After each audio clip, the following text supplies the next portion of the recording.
قوربانی یەکەم و کۆتایی قەیرانی دارایی و بەناو پاشەکەوتی حکوومەتی هەرێم کەم ئەندامانن. سکرتێریەکێتی کەمەندامانی کوردستانیش لەبارەی خراپی دۆخی کەمەندامانەوە ڕای دەگەێنێت. ڕۆژانە سەدان کەمەندام سەردانی کۆمەڵەکەیان دەکەن و سکاڵا و داد و بێدادیانە بەدەست نەبوونی خەرجی ڕۆژانە و پەیداکردنی نانەوە. ئەو بەرپرسەیەکێتی کەمەندامانیش ڕای دەگەێنێت دەیان خێزان هەن کە ماوەی 3 ڕۆژە نەیانتوانیوە ژەمێک نانی ئاسایی بخۆن. لەسەر نەوتی ڕەش دەژین بەڕاستی کەمەندامان هەیە 2 مانگە 3 مانگە مریشکی نەخواردووە.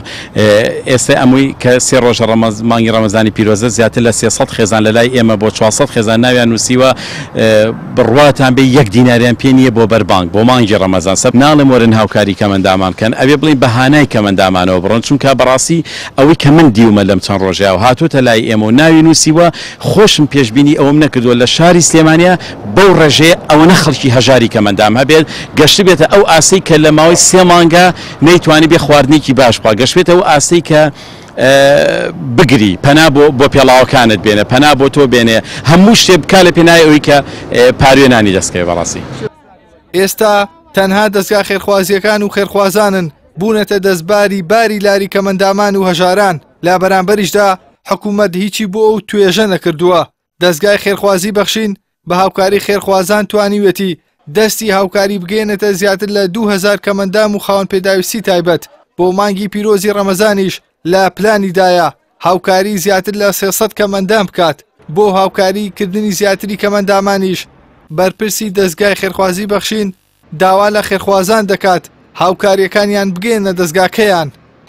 زیاد لە 2000 کەس لە کەم ئەندامان لا ئێمە سوودمەند بوون بە حکمی ئەوەی حکومت نەکار و پیشەیەکی شایستیان بۆ دابینەکە و ئەم چەند ساڵش بە بەرچای خۆتانەوە کە دەستی خسۆتە قوتی کەم ئەندامانەوە کە زۆر شتێکی زۆر شەرم ئامێز و شوورەی ئامێزە خەڵک باسی بکە 150-160 هزار دیناری کەم ئەندامێکی داماوی تۆ دەستخیتە بینە قاقایەوە عاشقەکەی بە 90 هزار لەو ڕۆوە و ئێمە تا ئێستا سوپاس بەخوای گەورە 2000 کەم ئەندام لە هەموو بەشەکان بە نابیست و بە نابینا و بە ئەوەی کە کەم ئەندامی تری لە شاهێ 2000 کەم ئەندامان یارمەتی داوە و تا ئێستا 200 عەرەبانەی شەحنمان کڕیوە بۆ ئەو کەسانێکەوە پێداویستی تایبەت بوون کە قاچ و بڵێن قاچیان نەبووە یان نەیانتوانیوە بەڕێ پیادە ڕێ بکەن 200 عەرەبانەمان کڕیوە بە بڕی 250 ملیۆن دینار و هەموو ساڵێکش لە مانگی ڕەمەزاندا ئێمە کۆمەڵێک پرۆژە لەگەڵ کەم ئەندامان جێبەجێەکەین. ئەم ساڵیش بە خۆشحاڵیەوە لە مانگی ڕەمەزانی پیرۆزدا بڕیارمان ناوەکە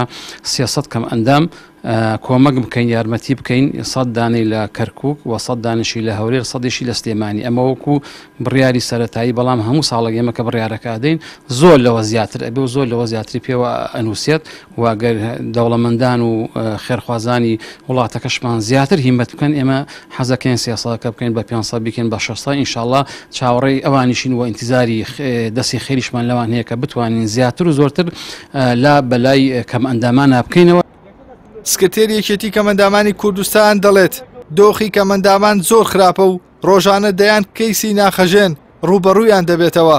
بەهۆی نەبوونی و هەژاریشەوە دەیان خێزانی کەمەندام هەڵوەشاونەتەوە و دەیانی دیکەش ڕوبەڕووی خۆکوشتن و بێهیوابوون لە ژیان بوونەتەوە.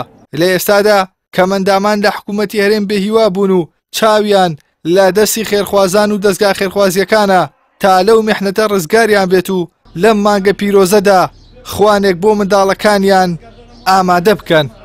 ئیحسان سابر کەناڵی ئاسمانی پەیام سلێمانی.